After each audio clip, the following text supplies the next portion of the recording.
content is not intended to be a substitute for professional investing advice. Always seek the advice of your financial advisor or other qualified financial service provider with any questions you may have regarding your investment planning. John Mintz does not provide tax or legal advice. All decisions regarding the tax or legal implications of your investments should be made in connection with your independent tax or legal advisor. Have you ever wondered why the rich get richer and others don't? Could it be that a small percentage of the population seek out others to find, study, and execute on legal loopholes that exist within our financial life and make it easier for them to prosper? The answer is a resounding yes. This is the Secrets of the Wealthy podcast with John Mintz. John has spent a lifetime researching and mastering the financial loopholes that he believes should be available to everyone. Join us as we explore different strategies that help you get farther faster towards building and enjoying a prosperous retirement. Hello and welcome to the Secrets of the Wealthy with John Mintz. John, I am so glad to be back with you today. Hey, Eric. Yes, it's hard to believe it's only been 2 weeks, but great to be back on air and talking to you again. You know, you always ask me how I'm doing. How are you doing? I'm doing great, man. We're getting toward the end of the year. We're kind of wrapping some things up here and there, and I'm going to share a little bit with the audience before we hit the record button. I know that you said that, the end of the year, you're thinking, wow, holidays are coming, we kind of slow down, but it never seems to be that way. And I agree 100%. It's like it kind of speeds up here at the end, and all of a sudden it's, wow, I'm eating turkey, and then a couple of days later, I've got a Christmas tree with a bunch of stuff underneath it. So it's insane how fast things go. You know, it is. I was chatting with my accountant the other day, he's a genius. He's actually in Scottsdale, Arizona. And I was asking him, he has agreed to come online with me here and do a show or two or three with us. And we were going to scheduling for early November. And so we had our preliminary call to just talk about it on Monday, which was the first day after the filing deadline, the extended deadline of October 15th, right? So he calls me and he says, John, I don't know what's going on this year, but something's different. He says, I don't know if there is a social movement or social interaction change, or he says, we always get dead right after the filing deadline, but this year, more than a third of my extensions haven't even sent me any of their information. Oh my goodness. Yeah, and so he says he's going to be busy all the way through the end of the year, poor guy. So I guess we can look forward to chatting with him on the show first quarter. But yeah, things are changing for sure. Yeah, absolutely. Speaking of things changing, I know that you're going to talk about something pertinent right now, right? I mean, it's timely right now, and it has to do with politicians, which grr. Yeah. I don't. Wait, are you trying to get people to drop off? Yeah, don't hang up. No, yeah. Please don't turn off the podcast yet. John actually has some really, really good stuff today. But my goodness. Well, sorry. No, that's okay. Yeah, we touched on it last time. And I call the last show my venting show. But this one, I'm going to dig in a little deeper on some of those things just because I've done a little bit more homework, if you will. And I think this is important information for all of us to know. And, I probably at least once every day, sometimes 3 or 4 times a day, either in a meeting or a phone call, I have a client or a prospective client that's reaching out to me to talk about what is going on in Capitol Hill and the fears associated. There is an awesome, really smart lady by the name of Becky Rubinberg, and she is a CMO at Biltmore Financial, and she is I guess you'd call her a noted public speaker, co-author of several industry-leading books. Her most recent book was called New Holistic Retirement. And she built her career initially in communication and policy, actually working in the White House under George Bush on Capitol Hill and for the Speaker of the House and even other members of Congress. So to say that she has experience would be an understatement. Yeah. And so she has really taken the current bill and torn it apart in a way such that we can understand and know how it might impact all of us. And I'm going to just take some excerpts from some of her some recent white papers that she's authored and talk about those today because I think it's really pertinent. But so she labeled her memo, Congress says $3.5 trillion spending bill and its impact to savers.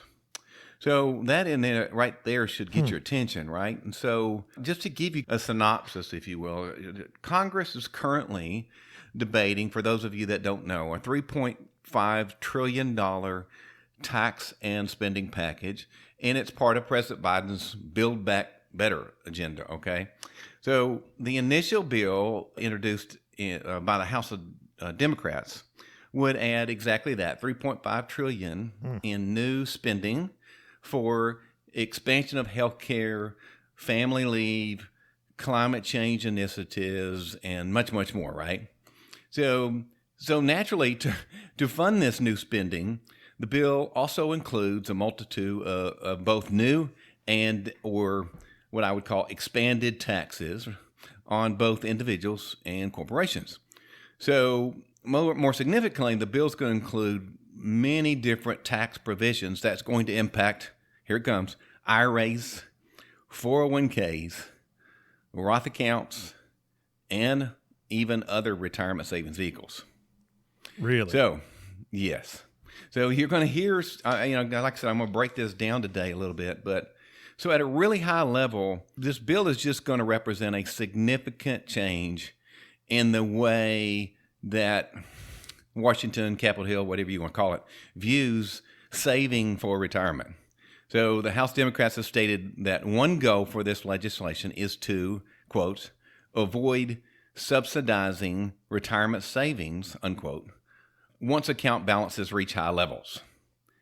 So another way to say this, with this bill, Washington has shifted the focus from incentivizing Americans to save for the future to penalizing Americans who have successfully saved. Yeah, when you said that have reached high levels, who gets to determine what those high levels are? Well, you get one guess. I don't think it's you and me, Eric. No, I don't think so either. No. Oh, good. No. Okay. And even though it may start at a certain high level, that doesn't mean that that level's not going to come down. Mm-hmm. Right? And that's what usually happens, obviously. Once it gets entrenched into our tax code, then it's much easier to change it once it's entrenched in the tax code. Yeah.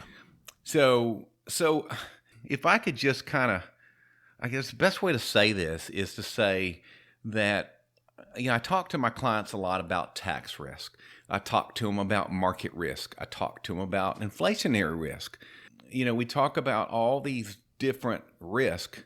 I'm starting to talk to them now about legislative risk, meaning the Capitol Hill can, with the stroke of a pen, overnight, significantly alter our retirement. Yeah. If we don't prepare. In some cases, if we do. So, just for example, with this in mind, let's just talk about, a few of the new provisions, the tax provisions specifically, that are in this bill. Now, we talked about a few last time. In fact, one of them I brought up last time, you remember, was how the IRS, we're going to start potentially police all of us, anything over $600. Well, I think they've now come back and said, well, maybe we'll make that $10,000. Well, they're still going to have unlimited access to our accounts. It doesn't matter if it's $100,000. The fact that they have access should alarm some people, right? But anyway, I don't want to go down that rabbit hole again. But here is one of the provisions: the retirement assets of $10 million or more, qualified and Roth, must each year, now listen to this really closely, I may say it twice, each year they have to withdraw from their accounts 50% of the excess above the $10 million cap.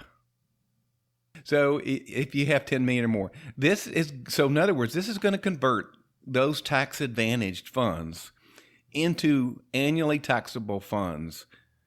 So once a saver reaches $10 million in retirement funds, they're also, on top of that, they're also going to be prohibited from saving any additional funds in both traditional or Roth accounts, regardless of their age or career status. So we say, well, John, I don't have $10 million. Remember, that's just where it starts, right? Yeah, of course. So, and then separately, the bill also limits the ability of savers. Now, this is a big one, okay, to convert tax-deferred assets into Roth accounts. So now, I mean, how many episodes have I done on Roth conversions and tell people you need to hurry up on this stuff? Yeah. This was before all of this happened. I was talking about this. This was coming, and that we have this limited time to take advantage of this. Mm-hmm. So for couples, but in this bill, for couples filing jointly with more than $450,000 in income, jointly, or individuals with more than $400,000 income, Roth conversions from qualified accounts will be prohibited, period. Wow. Yeah.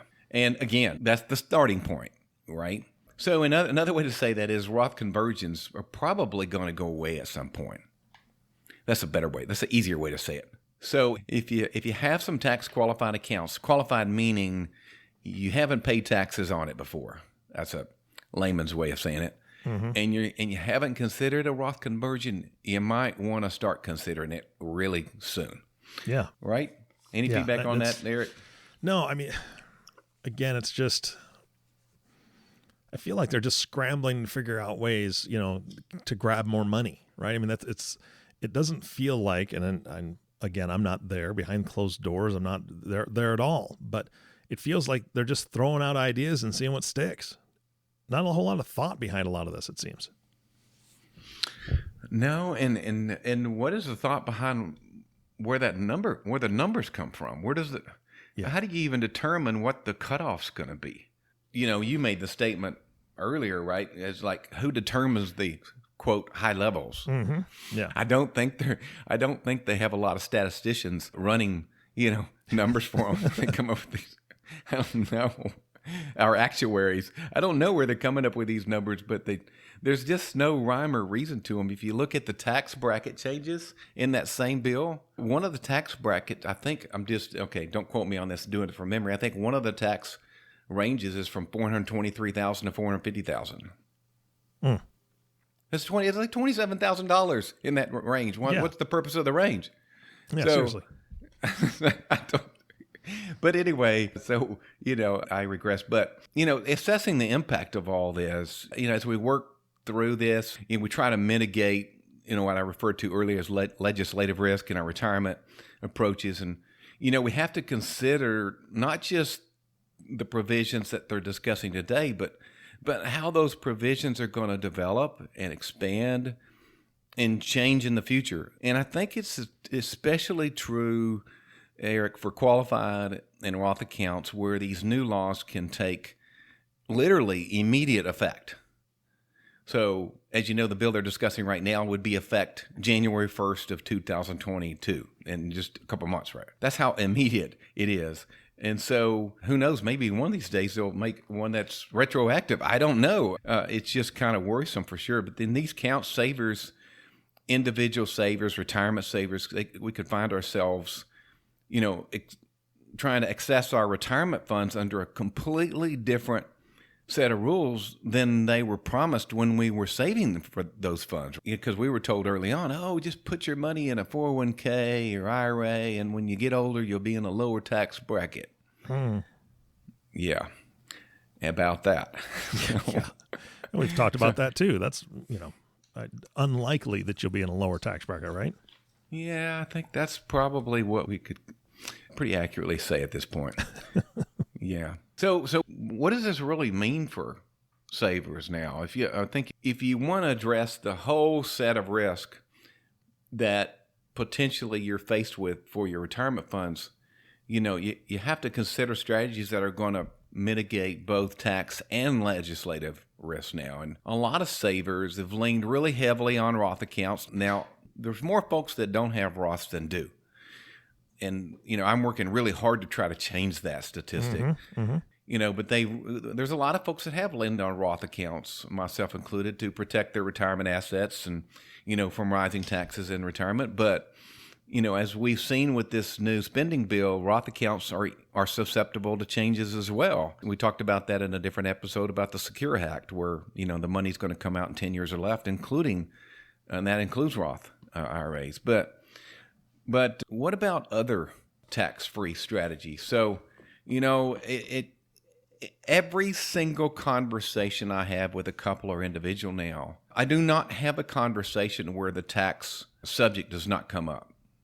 Every single time. Doesn't matter how old, how young, how much money or how little money they have, whether they have money in qualified accounts or don't have money in qualified accounts. It doesn't matter. Every single conversation we're talking about it, which tells you that we're all concerned about it. But, are there other places or other ways that we could be storing money that would be less apt to be exposed, as that's the right word, to legislative risk and tax risk?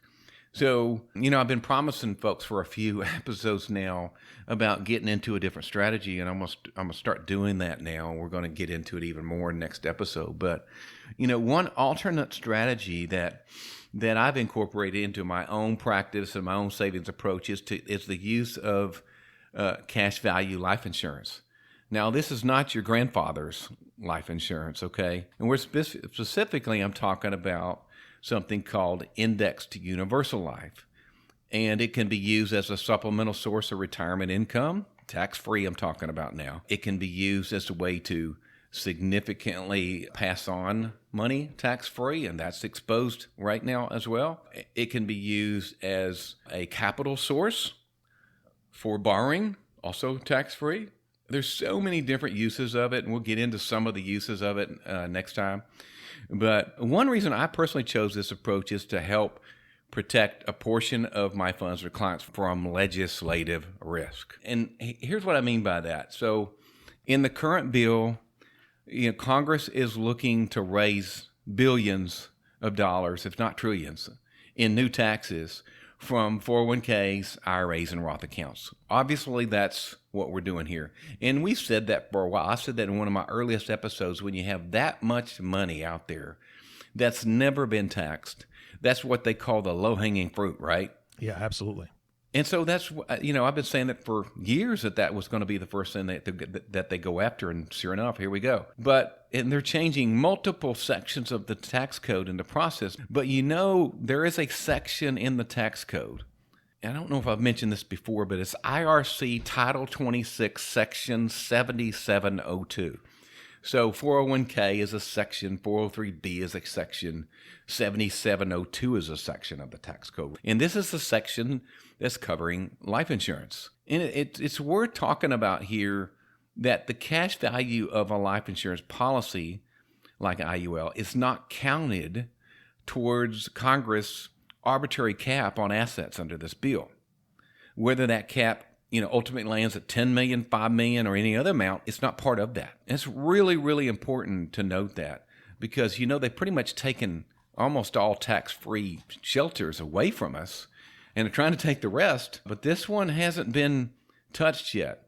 And I believe that it's less apt to being targeted for legislative risk than our qualified or Roth accounts, and that's because IUL contracts, like all life insurance policies, are private contracts between an insurance company and a consumer. All right, so what I mean by that is changes to a private contract can only be implemented for contracts going forward. They can't change contracts that are already in place. Squatter's rule, if you will. It basically means that if Congress changes the rules for Index Universal Life, it would likely only impact the contracts issued at later dates after they might change the rules. So savers already in these contracts would experience no change. Okay. So let me just really quickly, briefly, and I know we're pressed for time here today, but just give you, this is kind of, if I'm discussing this with somebody for the very first time, they say, okay, John, that's all sounds, it's still life insurance, right? Yes, it is. But remember, like I said, it's not like your grandfather's life insurance. Here's what I mean. So this kind of life insurance, permanent life insurance, has been around for in excess of hundreds of years. But IUL is also permanent, but it hasn't been around as long. But still, I think it came into existence in the early 80s after 401ks and IRAs came into existence. But it has dramatically changed, just as annuities have dramatically changed. And so I'm going to tease folks by telling them today, what if you could get let's just say, I'm going to come up with a number here. Let's just say you could get $100,000, Eric, into one of these contracts over a period of time. 10 years, 20 years, whatever the period of time is. Mm-hmm. Let's just say that you were able to get $100,000 into one of these contracts. And then retirement, you could pull out somewhere between $1 and $2 million as retirement tax-free income, tax-free, during your retirement. You turn $100,000 into $1 to $2 million tax-free with no downside. I like the sound of that. Yeah. And not only is it possible, we do it all the time. And so that just gives you an idea that this isn't traditional insurance. You want what? You want to get the most death benefit you can get for the least cost. That's the objective. That's the goal, yeah. Yep, John, I want $1 million in coverage for 10 cents a month. Yeah. Can you give me that, John? Yeah. Well, I don't know. We approach it differently. So we take those same contracts and we legally maneuver them so that we drive the death benefit down as far as the insurance company will allow us, and still call it life insurance, to drive the cash value up as much as we can without it becoming taxable. Interesting. Yeah, isn't that cool? So, that line that we could go up to without it being taxable, that used to not exist. And so you had wealthy folks like Ray Kroc, McDonald's, and Walt Disney, and other individuals that would pour tons and tons and tons of money into these contracts to shelter them, of course, to shelter the money tax-free.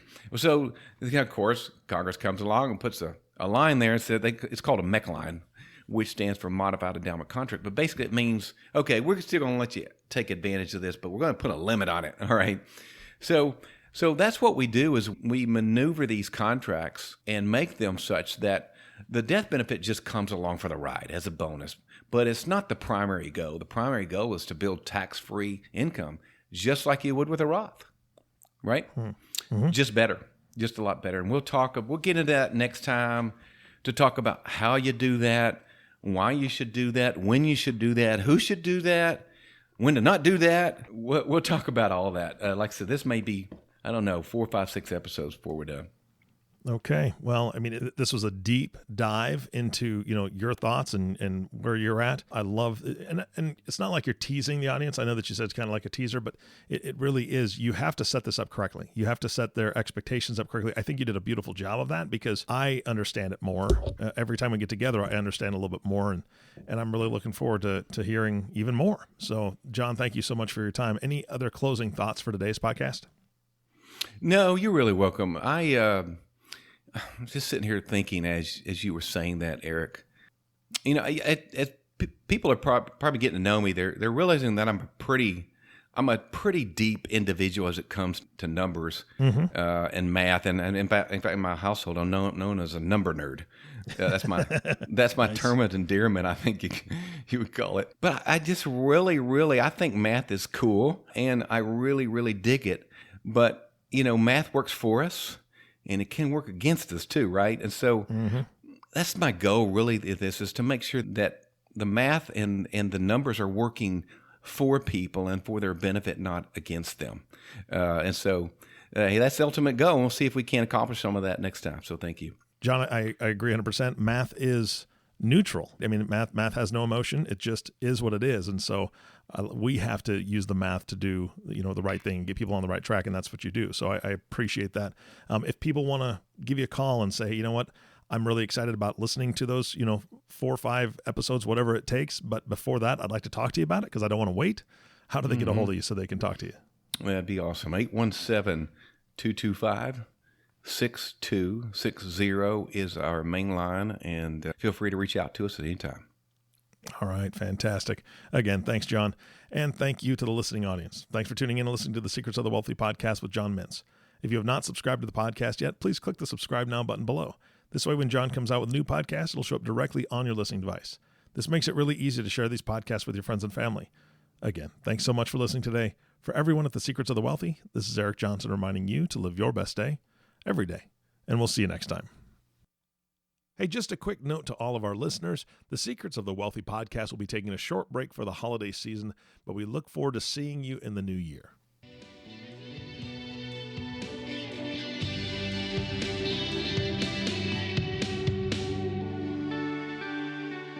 Thank you for listening to the Secrets of the Wealthy podcast with John Mintz. Click the subscribe button below to be notified when new episodes become available. The information covered and posted represents the views and opinions of the guest and does not necessarily represent the views or opinions of John Mintz. The content has been made available for informational and educational purposes only. The content is not intended to be a substitute for professional investing advice. Always seek the advice of your financial advisor or other qualified financial service provider with any questions you may have regarding your investment planning.